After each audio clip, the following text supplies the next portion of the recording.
Hi friends, ఈరోజు స్వతంత్ర భారత చరిత్రలో ఒక అద్భుతం జరిగింది.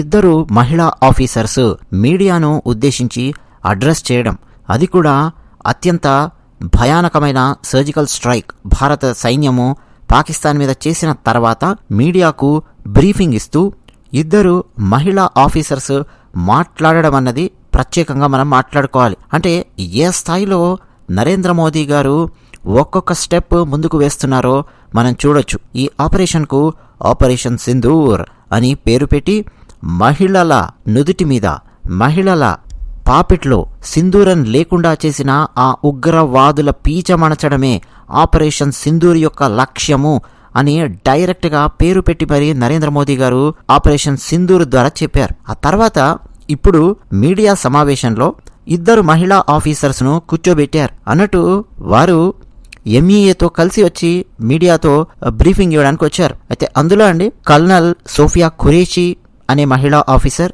ఆమె హిందువు కాదు, స్పష్టంగా మనకు ఆమె పేరు ద్వారా అర్థమవుతోంది. అలాగే వింగ్ కమాండర్ వ్యోమికా సింగ్, మీకు స్పష్టంగా అర్థమవుతోంది ఈ ఇద్దరిలో ఒకరు హిందువు కాదు అన్న విషయం అర్థమవుతోంది. అంటే హిందువులు కాని వాళ్ళు కూడా భారత సైన్యంలో పనిచేస్తారు, పాకిస్తాన్కు వ్యతిరేకంగా పనిచేయడానికి, చీల్చి చెండాడడానికి సైన్యంలో సిద్ధంగా ఉన్నారు అన్న ఒక మెసేజ్ను నరేంద్ర మోదీ గారు పాకిస్తాన్కు పంపించారు, ప్రపంచ దేశాలకు పంపించారు. భారతదేశంలోనే ఉండి తిన్నింటి వాసాలు లెక్క పెడుతూ ఉన్న కొంతమంది నీచులకు, మతం పేరు మీద కేంద్ర ప్రభుత్వాన్ని ద్వేషిస్తూ, మతం పేరు మీద పాకిస్తాన్ ఉగ్రవాదులకు సపోర్ట్ చేస్తూ ఉన్నటువంటి వాళ్లకు కూడా ఒక డైరెక్ట్ మెసేజ్ ఇవ్వడం కోసం సోఫియా ఖురేషీ ఆమెను అక్కడ కూర్చోబెట్టారు. ఈరోజు ఎవరెవరు ఏం మాట్లాడారు వాళ్ళు అన్నది మనం కొంచెం తెలుగులో అర్థం చేసుకోవడానికి ప్రయత్నం చేస్తే, ఫస్ట్ ఒక వీడియో చూపించారు.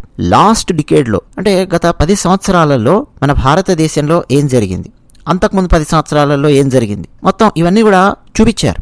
పార్లమెంటు మీద దాడి జరిగింది కదా 2001లో, అప్పటి నుంచి మొదలుపెట్టి వరుసగా కీలకమైనటువంటి దాడుల వీడియోస్ కొన్ని చూపించారు. బాధితులను అందులో చూపించారు. మొత్తం 300 మంది మరణించారు సామాన్యులు, 800 మంది గాయపడ్డారు, 600 మంది భద్రతా బలగాలకు చెందినటువంటి వారు అమరులయ్యారు ఈ తీవ్రవాదులతో జరిగినటువంటి పోరాటంలో.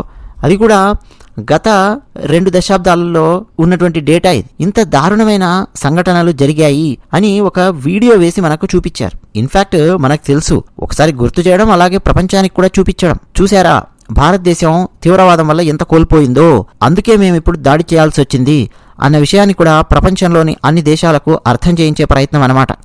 ఫస్ట్ ఎంఈఏ నుంచి విక్రమ్ మిశ్రీ ఆయన మాట్లాడారు. ఫస్ట్ హిందీలో ఆయన మాట్లాడారు, తర్వాత ఇంగ్లీష్లో కూడా ఆయన మీడియాకు అడ్రస్ చేశారు. ఆయన చెప్పింది ఏంటంటే 22 ఏప్రిల్ 2025 నాడు కాశ్మీర్లోని పహల్గామ్లో ఉగ్రవాదులు దాడి చేశారు. 25 మంది భారతీయులను, ఒక నేపాలీని, మొత్తం 26 మందిని పొట్టన పెట్టుకున్నారు.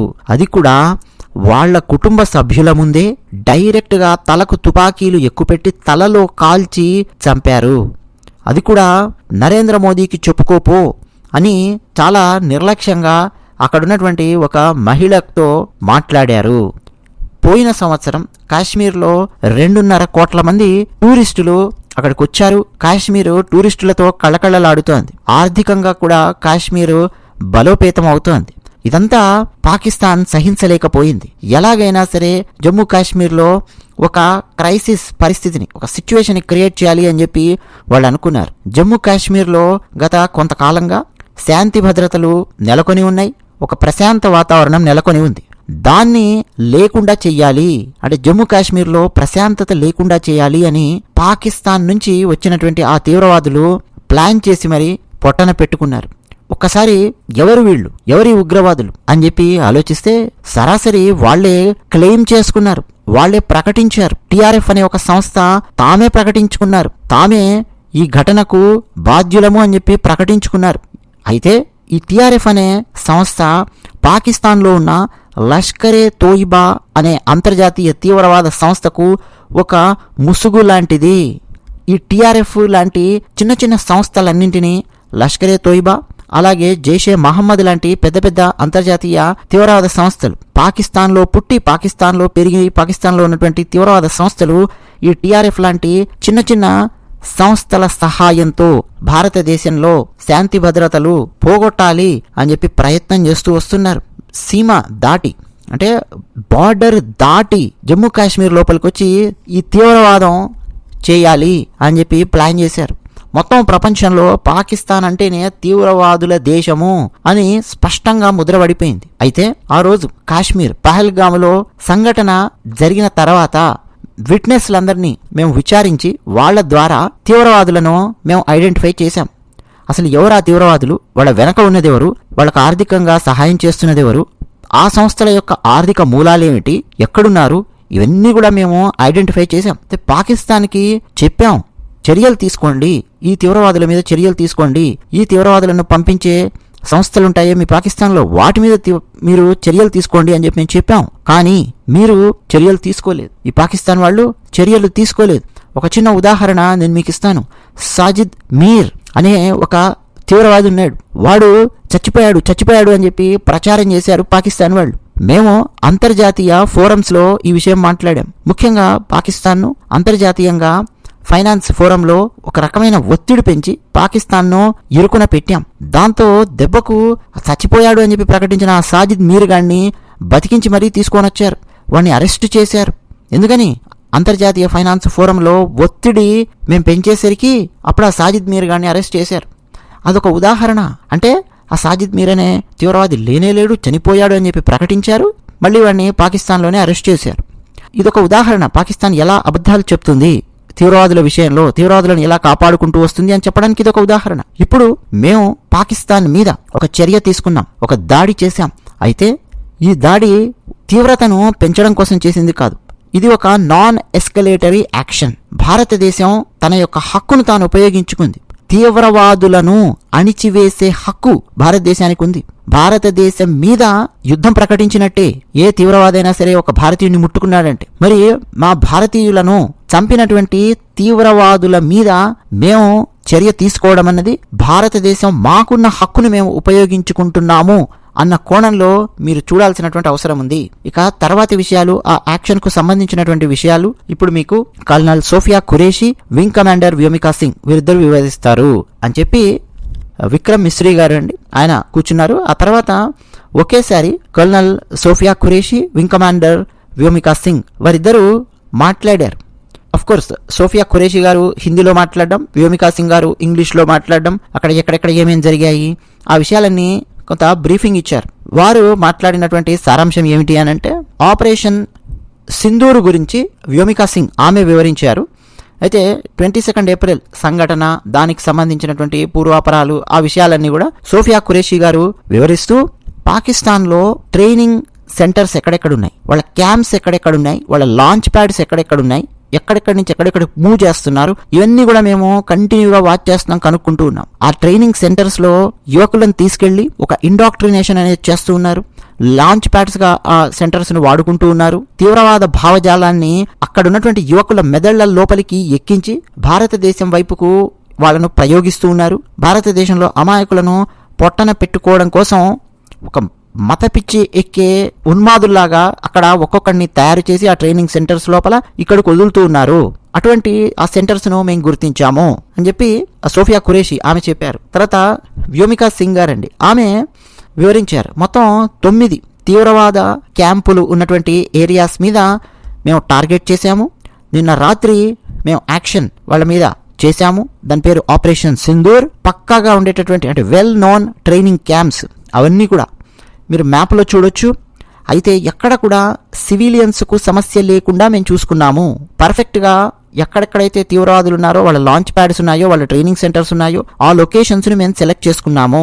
సో దట్ సివిలియన్స్కు ఎటువంటి ఇష్యూ రాకూడదు, పాకిస్తాన్ లోపల ఉన్నటువంటి ప్రజలకు కూడా ఎటువంటి సమస్య రాకుండా ఉండే విధంగా మేము వాళ్ళ ట్రైనింగ్ సెంటర్స్ను కరెక్ట్గా సెలెక్ట్ చేసుకుని ప్రెసిషన్ గైడెడ్ మిసైల్స్ను మేము ప్రయోగించాము. లక్ష్యాలన్నింటినీ అంటే మేం పెట్టుకున్న లక్ష్యాలన్నింటినీ సమర్థవంతంగా ఛేదించాము. ఉగ్రవాద శిబిరాలనే లక్ష్యంగా చేసుకుని మేము దాడి చేశాము. పాకిస్తాన్ సైనిక స్థావరాలను మేము లక్ష్యంగా చేసుకోలేదు. పాకిస్తాన్ చేసేటటువంటి చర్యలను, తదుపరి చర్యలను ఎదుర్కోవడానికి మేము సిద్ధంగా ఉన్నాము అయితే ఇది ఇక్కడితో ఆగదు, ఈ యాక్షన్ ఇక్కడితో ఆగదు. ఎవరెవరైతే ఆ రోజు పహల్గామ్కు తీవ్రవాదులు వచ్చారో వాళ్ళ వెనక ఎవరున్నారో, వాళ్లకు ఆర్థికంగా ఎవరు సహాయం చేశారో, వాళ్లకు ఆర్థికంగా ఎవరెవరు వెన్నుదన్నుగా నిలబడి ఉన్నారో, ఏ ఏ సంస్థలు ఏ ఏ వ్యక్తులు వెన్నుదన్నుగా నిలబడి ఉన్నారో వాళ్లను మేము ఐడెంటిఫై చేశాము. వాళ్లలో ఒక్కడిని కూడా మేము వదిలిపెట్టము. వెతికి వెంటాడి వేటాడి మరీ వాళ్ళని చంపుతాము. ఇదండి సోఫియా ఖురేషీ అలాగే వ్యోమికా సింగ్ వారు మాట్లాడినటువంటి మాటల సారాంశం. అలాగే వాళ్ళు లొకేషన్స్ కూడా చూపించారు, ఎక్కడెక్కడ ఉన్నాయి, ఏమేమి ఉన్నాయి లొకేషన్స్ అవన్నీ కూడా వాళ్ళు చూపించారు. ముంబై దాడుల తర్వాత అతిపెద్ద దాడి ఇది అని చెప్పి విక్రమ్ మిస్రీ గారు ఆయన కూడా చెప్పారు. భారతదేశం మీద ఇక మీదట కూడా ఇలాంటి తీవ్రవాద దాడులు జరిగే అవకాశం ఉంది. అందుకే మేము పాకిస్తాన్ సరిహద్దు దాటి నిన్న రాత్రి వెళ్లి పాకిస్తాన్ వాళ్ళ ట్రైనింగ్ సెంటర్స్ మీద దాడి చేయాల్సి వచ్చింది. భారతదేశం తనకున్న అధికారాన్ని ఉపయోగించుకుంది. ఇది బాధ్యతాయుతమైన దాడి అని చెప్పి విక్రమ్ మిస్రీ గారు ఆయన కూడా స్పష్టంగా చెప్పారు. అయితే మీడియా వాళ్ళు వేసే ప్రశ్నలకు సమాధానాలు ఇవ్వడం ఇప్పుడు కుదరదు. ఎందుకంటే ఇప్పుడు వాళ్ళకు ఉన్నటువంటి నెక్స్ట్ యాక్టివిటీస్ ఉన్నాయి, బిజీ యాక్టివిటీస్ ఒకటి. రెండోది రక్షణకు సంబంధించినటువంటి వ్యవహారాలు కాబట్టి ఏది ఎంతవరకు మాట్లాడాలో అంతవరకే మాట్లాడారు. అనవసరమైనటువంటి విషయాలు ఎక్కువగా షేర్ చేయడం వల్ల ఏమవుతుంది అని అంటే దాన్ని శత్రువులు ఉపయోగించుకునే ప్రమాదం కూడా ఉంది. అందువల్ల వాళ్ళు మీడియా వేసే ప్రశ్నలను ఎంటర్టైన్ చేస్తూ అవన్నీ కూడా వాళ్ళు ఏమీ కూడా చేయలేదు. ఇన్ఫర్మేషన్ ఎక్కడ దాడులు చేశారు, ఏ ప్లేస్లో దాడులు చేశారు మొత్తం ఆ ఇన్ఫర్మేషన్ అంతా అంతవరకు ఇచ్చారు. అలాగే నెక్స్ట్ పాకిస్తాన్ ఏమన్నా చేస్తే డెఫినెట్గా దానికి రిటార్ట్ ఇవ్వడానికి కూడా భారతదేశం సిద్ధంగా ఉంది అన్న విషయాన్ని స్పష్టంగా మరోసారి నొక్కి వక్కాణించారు. అయితే మరో విషయం అండి, ఇప్పుడు ఒక మీటింగ్ కూడా జరుగుతోంది. అమిత్ షా గారు, రాజ్నాథ్ సింగ్ గారు వీరిద్దరూ త్రివిధ దళాధిపతులతో ఒక మీటింగ్లో ఉన్నారు. ప్రధానమంత్రికి అమిత్ షా గారు, రాజ్నాథ్ సింగ్ గారు వీరిద్దరూ కూర్చొని వివరిస్తూ ఉన్నారు. నెక్స్ట్ జరగబోయేది ఏమిటి ఇవన్నీ కూడా ఆ విషయాలన్నీ కూడా వివరిస్తూ ఉన్నారు. ప్రధానమంత్రి గారు ఆయన గైడెన్స్ ఇస్తూ ఉన్నారు, ఒక డైరెక్షన్ ఇస్తూ ఉన్నారు. నెక్స్ట్ ఏం చేయాలి ఏంటి అన్నది ప్రస్తుతం ఇప్పుడు నేను మాట్లాడుతున్న టైంకు ఆ మీటింగ్ జరుగుతోంది ఢిల్లీలో. అలాగే అమిత్ షా గారు సజెషన్ కూడా ఇచ్చారు, పారామిలిటరీ బలగాలు ఎవరెవరైతే సెలవుల్లో ఉన్నారో వాళ్ళ సెలవులన్నింటినీ క్యాన్సిల్ చేయండి, సిద్ధంగా ఉండండి, ఎప్పుడు కావాలంటే ఎప్పుడు రావడానికి సిద్ధంగా ఉండండి అని చెప్పి అమిత్ షా గారు ప్రకటించారు. అంటే అఫీషియల్గా అమిత్ షా గారు ప్రకటించడం అని చెప్పి అనడం కంటే ఒక సజెషన్ లాంటిది అమిత్ షా గారు ఇచ్చినట్టు తెలుస్తుంది. ఇంకా నెక్స్ట్ అది యాక్షన్లోకి మారుతుంది బహుశా మరికొన్ని గంటలలో. సో నరేంద్ర మోదీ గారు మంచి చాణక్యం ఏంటంటే ఇద్దరు మహిళలను కూర్చోబెట్టి వాళ్ళ చేత మాట్లాడించడం. అంటే భారత మహిళలకు, ముఖ్యంగా హిందూ మహిళలకు జరిగినటువంటి అన్యాయం, వాళ్లకు సింధూరాన్ని దూరం చేశారు అంటే దాని అర్థం ఏంటండి, వాళ్ళ భర్తలను దూరం చేశారు, వీళ్లను విధవలుగా మార్చారు ఆ ఉగ్రవాదులు. కాబట్టి మహిళా కమాండర్స్ను, మహిళా కల్నల్ని వాళ్ళని కూర్చోబెట్టి ఇక్కడ మహిళలు కూడా ఏం తక్కువ కాదు, ఆర్మీ లోపల సిద్ధంగా ఉన్నారు, ఈ యాక్షన్స్లో లక్ష్యాలను సమర్థవంతంగా ఛేదించి తిప్పికొట్టగలిగే సామర్థ్యం మహిళలకు కూడా ఉంది, తక్కువ అంచనా వేయకూడదు అని నరేంద్ర మోదీ గారి ప్రభుత్వం డైరెక్ట్గా ప్రపంచానికి ఒక మెసేజ్ ఇవ్వదలుచుకుంది. నాకు తెలుసండి ప్రపంచంలో ఈ మధ్య కాలంలో ఎప్పుడు కూడా ఇట్లా ఇద్దరు మహిళలు కూర్చొని, అది కూడా మహిళా ఉన్నతాధికారులు ఆర్మీలో వాళ్ళు కూర్చొని ఇంత సీరియస్ ఆపరేషన్ గురించి బ్రీఫింగ్ ఇవ్వడం అన్నది ప్రపంచంలో ఈ మధ్య కాలంలో ఎప్పుడు ఎక్కడ కూడా జరగలేదు. ఫస్ట్ టైం ఈ మధ్య కాలంలో చూడడం అన్నది ఇదండి. ఒక ఎక్స్ట్రాడినరీ మూవ్, నరేంద్ర మోదీ గారి ప్రభుత్వం చేసినటువంటి మూవ్ ఒక ఎక్స్ట్రాడినరీ మూవ్. చాలా మందికి చాలా మెసేజెస్ ఇవ్వాలి అని చెప్పి అనుకున్నారు, అన్ని మెసేజెస్ కూడా వెళ్ళిపోయాయి. మరి తర్వాత విషయాలు తర్వాత వీడియోస్లో మాట్లాడుకుందాం. మాకు కూడా బాగా అర్ధరాత్రి అయిపోయింది, రాత్రి 2 దాటింది. మాకు కూడా కాసేపు పడుకొని మళ్ళీ లేచి అసలు ఏం జరుగుతుంది ఏంటి అన్నది నేను రిపోర్ట్ చేసే ప్రయత్నం చేస్తాను. ఇంకా వేరే వీడియోస్ కూడా ఆల్రెడీ షెడ్యూల్ చేసి పెట్టడం జరిగింది, అవి కూడా వస్తాయి చూడండి, మర్చిపోకండి. ధన్యవాదాలు.